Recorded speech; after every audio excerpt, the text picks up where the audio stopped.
Hello, students. Good evening to all of you. Hi, Nitish, Parul, Pritist. How are y'all? Hi, Sayad. Hi, Mridul. Hi, Deokan. Philip. How are y'all? How are your preparations going? I can see your Q&A which is going on. Good work, Mridul. That's really good. So I can see y'all know the answers. Hi, Akshali. Hi, Karan. So that means your preparations are going well. Hi Satvik, Mamta, Saksham, Tripti. I wish all of you a very good evening and I welcome you to the YouTube session. Saksham, why it's going just okay? It should be good, isn't it? Not okay. Now it's not the time to say that preparation is going okay. You should be done with everything and you should now just revise. Okay, Satvik, that's good marks you have scored. Next time, try to aim for 80 marks. Don't get scared for both. See, examinations will always be there. Okay, if you always think that it's a hurdle, then you will never love to appear for it. Examinations now in a 10 boards, there are examinations. In a 12 boards, also, there will be examination. When you go for your bachelor's, if you go for your BTech, you go for law, masters, MTech, anything, B.Ed also, you will appear for examination. Even in jobs also, there are times when you have to go and give appear for examinations. SST, don't get scared, it's easy. Science also has three subjects with like the sub subjects are there: physics, chemistry, bio. So SST also has four sub subjects. It's nothing. It's just the first time, so do not worry about it. I will tell you my experience. My first examination when I went for my boards, I had my English paper. I had to give in a sick room. I was terribly sick. Imagine, I was all alone in a room. There was no one. A person used to come, used to check me, and then go away. Imagine. Okay, so that's nothing like that you will have to face. I was crying and I was writing my examination, and still I could get good marks. So don't think that boards is difficult, okay? Fine? Chalo. So let us start off with today's session. What is the name of the chapter that we are going to do? Hi, Abdali. We are going to do the last two chapter from your civics. Yes? Which two chapters? Outcomes of democracy and challenges to democracy. Okay? These are the last two chapters. So after this, we are done with your civics portion. Economics is also over. Geography is also over. Tomorrow is the last session which we have for your history. Yes or no? Then day after tomorrow, we have the map classes. Fine? So now quickly let us start with the important topics that we have. Some of the important topics that we have for outcomes of democracy is accountable, responsive, and legitimate government. Okay, these three are important points from this chapter: accountable government, responsive, and legitimate government. Fine. Issue, I would still say go through NCRT. That will be the best help for you rather than using any other book. Okay, for your reference, I would say NCRT is the best. Fine. So accountable, responsive, and legitimate government means what? Accountable means government is accountable for us. Yes or no? The policies they make, that should be for the welfare of the people. The decisions they take should be welfare of the people. Responsive, they, like for example, if I take the example of RTI. Fine. So right to information, it gives us a right. Yes or no? Where if we want to ask any questions, the government is responsive towards it and they give the true answers. Fine. Legitimate government means what? We as the citizens of the country elect our representatives. Yes, that is how it is a legitimate government. Apart from that, we have the concept of economic growth and development, then how democracy is successful in reducing inequality and poverty or not, and lastly, the accommodation of social diversity. These are the few important topics that we have under outcomes of democracy. Okay, fine. Coming to challenges to democracy, three important challenges. First one, foundational challenge. Second, expansion challenge. Thirdly, deepening challenge. Fine. Foundational challenge means what? Tell me, what does foundational challenge mean? Quickly. Ishwa had already mentioned that for revision, NCRT is the best. Okay, fine. Tell me, what is foundational challenge? Foundational challenge means what?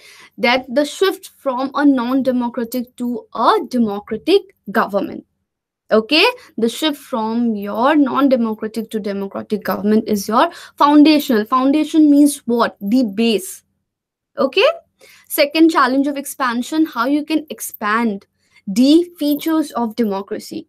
For example, when the third tier of the government was established, the local government was established, they wanted to expand the purview of democracy.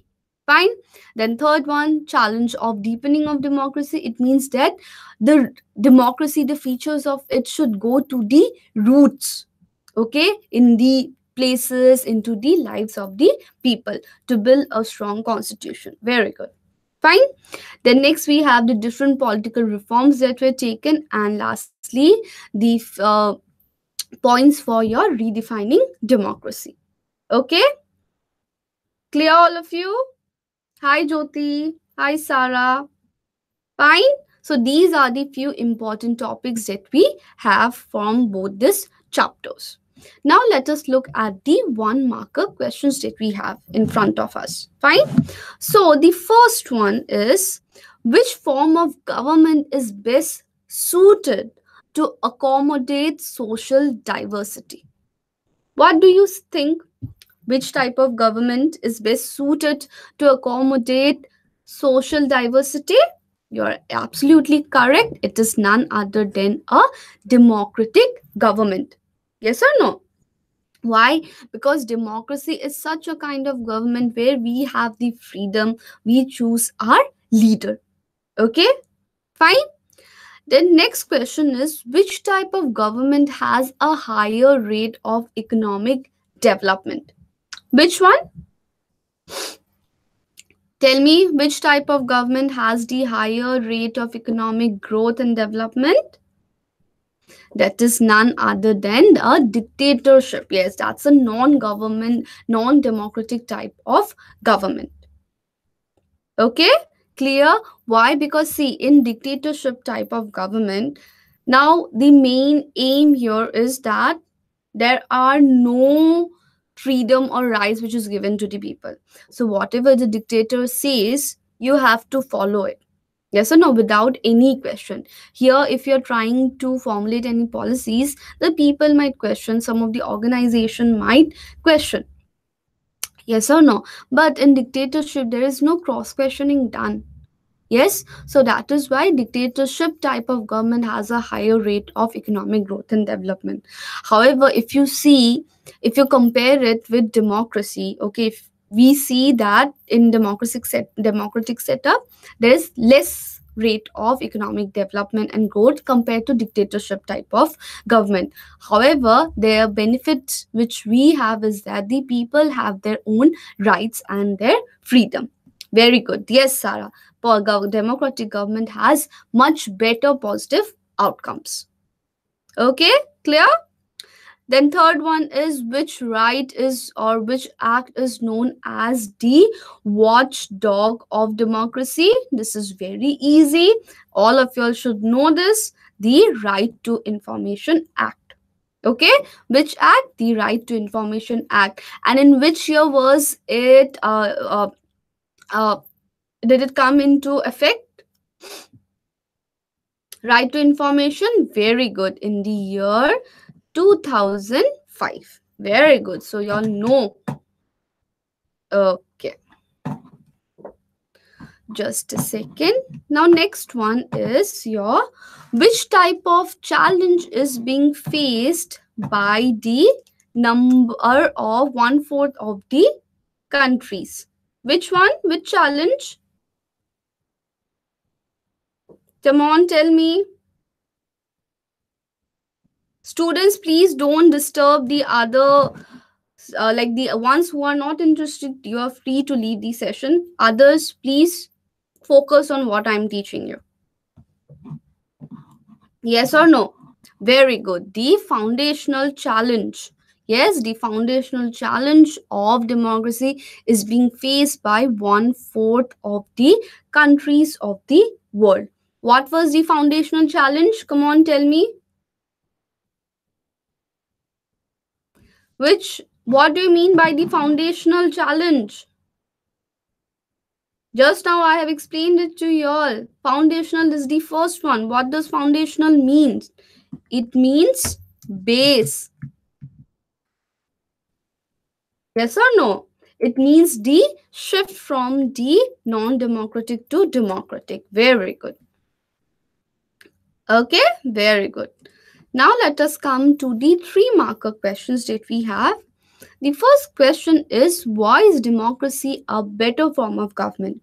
Now imagine if I ask you a question that in which type of democratic, like in which type of government would you like to stay? Okay, in a democratic setup or in a non-democratic setup? A country where you can choose your rulers, or a country where there is a dictator or there is a monarch? Tell me, what do you feel? What is the reason? Why do you select that, okay, it should be democracy? Most of y'all have said that democratic setup y'all are going to select. Yes, it enhances. Very good, Simran. It enhances the dignity of the people. Very good. Yes, we have reasons like dignity. Yes, we have our rights. We choose our leader. Yes, there are so many things. Like I think so Sarah mentioned it, because democracy has more positive outcomes. Yes or no? So democracy is better than other forms of government. Why? Firstly, because in a democratic setup, people, we the citizens, have the right to choose a leader.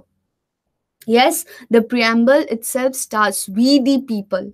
The starting line of the people is only we the people. Okay? Secondly, democratic government looks into the what? Into the interest of the people. Yes, they work for the betterment, they work for the welfare of the people, and we have a role in the decision making process as well. Yes or no? It holds regular elections also, Umbrini.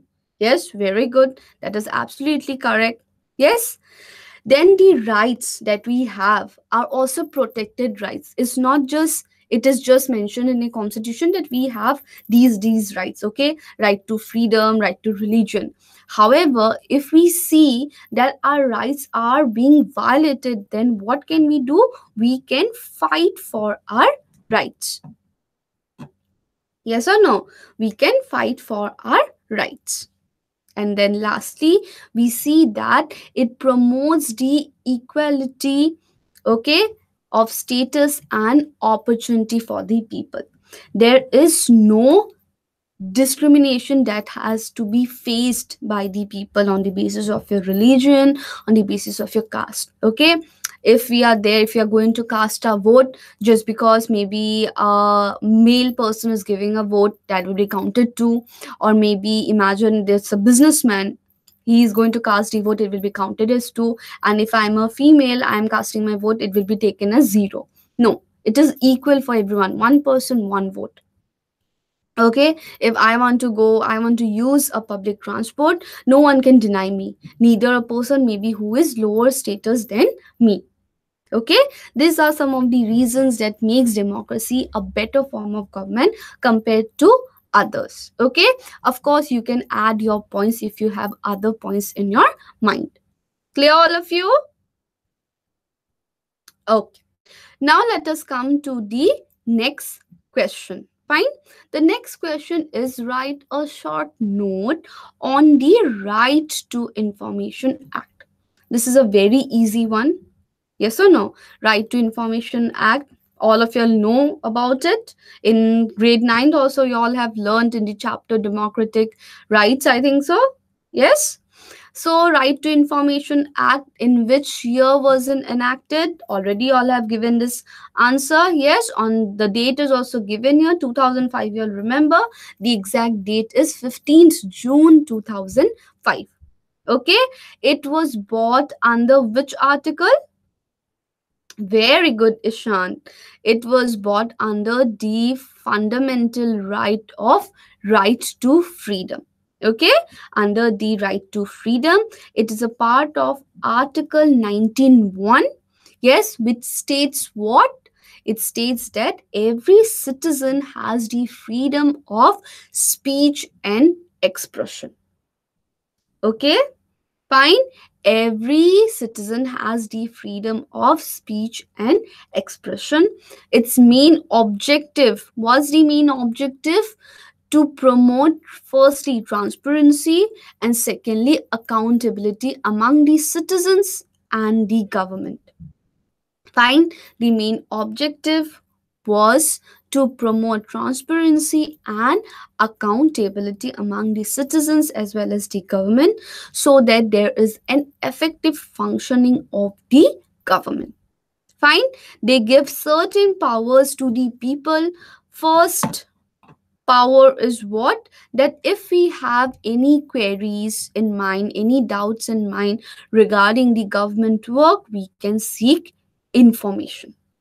Okay, for example, a road, like for example, a road is being built and it has been taken almost a year, but the work is not finished. Fine, I might go and ask the person that why it has not been completed. Then the person who has the authority might tell me that he might not give me good answers. I might file an RTI, and then I will get the answers. Maybe they haven't got the funds. Okay, there were some other problems. Fine. And secondly, we can also take copies of government works or proof. Clear? As an evidence that what is the problem, going to get the answers. Clear? Okay. Chal. Now let us come to the 5 marker questions. Fine.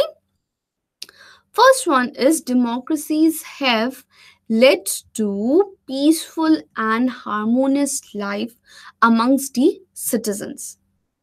Okay, democracies have led to peaceful and harmonious life among citizens. Explain the statement. Okay, now if I ask you, what do you feel in a country like India? Is it only one group of people who lives here? What do you all feel? Tell me. Is it only one group of people live here? Or do you think there are other groups of people also who lives here? Of course not. Very good. So that means we have always heard this term, unity in diversity. Yes or no? Unity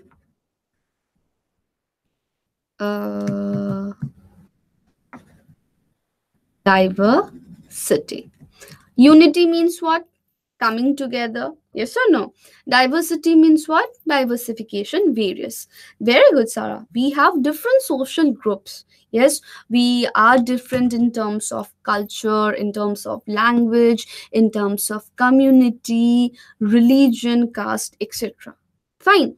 Now imagine, you'll remember the civics chapter, power sharing? Yes or no? We studied about the 2 case studies, Belgium, and we have studied about Sri Lanka. Yes, in Belgium, they started with the principle of accommodation. Yes or no? They vouch for it. Yes, so they accommodated the Dutch as well as the French people. Yes. On the other hand, if we take the example of Sri Lanka, what did we see? That they accepted the principle of majoritarianism. Yes. So in majoritarianism, what did we see? That Sinhalas were the in majority, Tamils were in minority, and they wanted their dominance. Sinhalas wanted to show their dominance over the Tamils. Yes. So what was the result of it? What was the result of it? Ultimately, they had to go into a civil war. Very good, Rumi. Yes or no? Because they never wanted that both the communities should come and stay together. They should respect each other. Yes, rather they thought that okay, let us strive for a civil war which lasted for almost more than 20 years. Destruction of lives, property, etc. So many things happen. Yes or no? So, of course, see, in such a big country where there is more than 100 crore of population, fine, everyone's demands, likes and dislikes will be different. Yes, if I ask you, all of you who are there in front of me, fine, if I ask you that which stream you are going to take or what do you want to become when you grow up, okay, you as your aim, everyone will say different. Maybe someone want to become a teacher, journalist, okay, sports person, fine, doctor, engineer, lawyer, astronaut. So many things you can say. Yes. Now, within a class of 100 students, fine. Now imagine when there are 100 crore of people. Of course, at times it will be difficult how to accommodate the people. Yes, how to do away with all the conflicts. It is not similar, right? Someone might like ice cream, someone might like pizza. Yes, so it is very difficult for a democratic setup to completely eradicate or resolve the conflicts. Fine, but however, we try and respect the people. Yes, if we start respecting the differences, if we start living in peace and harmony, of course we will live a happy life without any violence. Yes or no?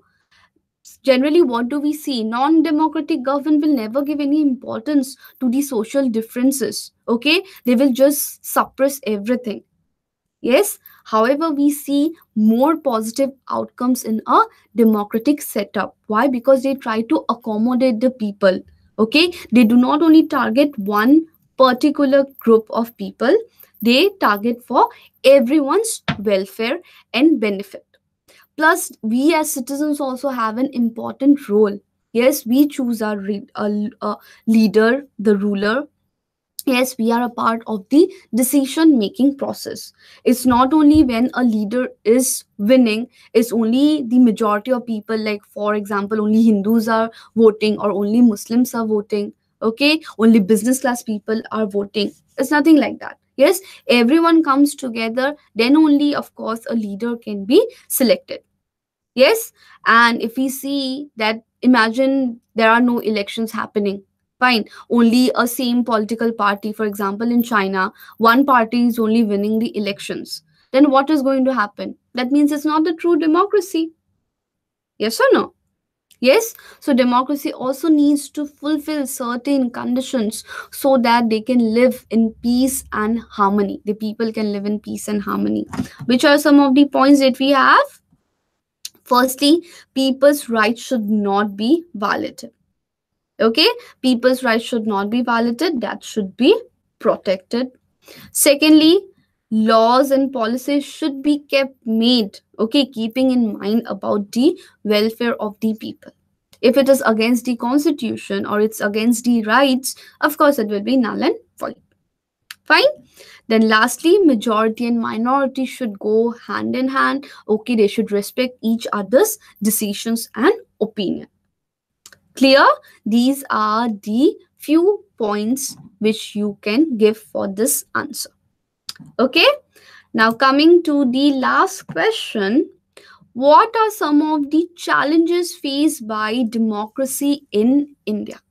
Okay, what are some of the challenges that are faced by democracy in India, and what are the steps taken to rectify them or to overcome the challenges? Fine. If you remember, like if you have done your revision, of course, you know that some of the barriers or challenges that we face is what poverty is a huge problem. Yes, one of the biggest challenge to India. Illiteracy. Of course, we know there is a huge gap. Yes or no? Even the literacy rate between the male and the female. Fine. Then language barrier and corruption. Okay, these are few of the important challenges that is being faced by India. Okay, and some of the steps that had been taken to overcome these problems or challenges are firstly in the education sector. What have we seen? We have seen the right to education. Yes, right to education as a fundamental right. Then we have seen the Sarva Siksha Abhiyan, midday meal schemes. Yes or no? So many things are there which has been targeted to improve the literacy rate. Yes, education policies are being formulated. Free and compulsory education is given to children from 6 to 14 years of age. Okay.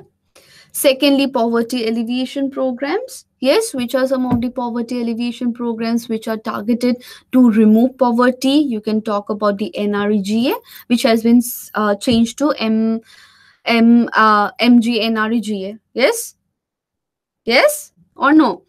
So here, what do we get? 100 days of employment is given to people who lives in rural areas and are ready to do unskilled manual labor. Then we have the Prime Minister Rozgar Yojana, yes, which has given self-employment opportunities for the educated unemployed youth in rural areas and also in this thing in towns as well. Okay, these are certain policies. Apart from that, there are other policies also. These are just few which I have mentioned. Okay, NREGA and PMRY. Fine. Then coming to the next policies, language policy. Yes or no? We have studied in federalism also about it, that in India there are 21 languages which are recognized as scheduled languages. In which schedule? In which schedule? In the 8th schedule of the Indian Constitution. And the official language is not only Hindi, but it is English as well. Okay, this we had also already studied in federalism chapter. Fine. Then also there is to promote equality. We have the different rights, for example, right to equality, rights to vote, right to protection against minority, abolition of untouchability. Different rights which are given to the citizens so as to promote equality among everyone. Okay, clear? Fine. Yes, there is no national language in India. Okay, like we don't have any official religion, we have no national language, we have an official language. Clear? Fine. Okay, so this is what we had for today's session. Please remember to download the PDF of the important question and answers from this particular class from both the chapters. Fine. I hope this session was helpful for you all. Yes. So we are done with geography. We are done with economics. We are done with civics. Okay. Jyoti, transparency means what? That there shouldn't be any shield between what is happening between us and between the government work. We should get the true answers. Transparent means you can see through something. Like we say that water is transparent. Yes or no? Fine. Clear, all of you? Okay. So all of you take care, study well, revise, start revising for all your papers. Okay. All the best. Take care. Enjoy your leisure time as well. I shall meet you tomorrow for the last chapter from your history, print culture and novel society. Okay, bye bye, take care, and remember to log in Merit Nation also, which will be helpful for you all for the preparation of your examinations. Okay, bye bye, take care.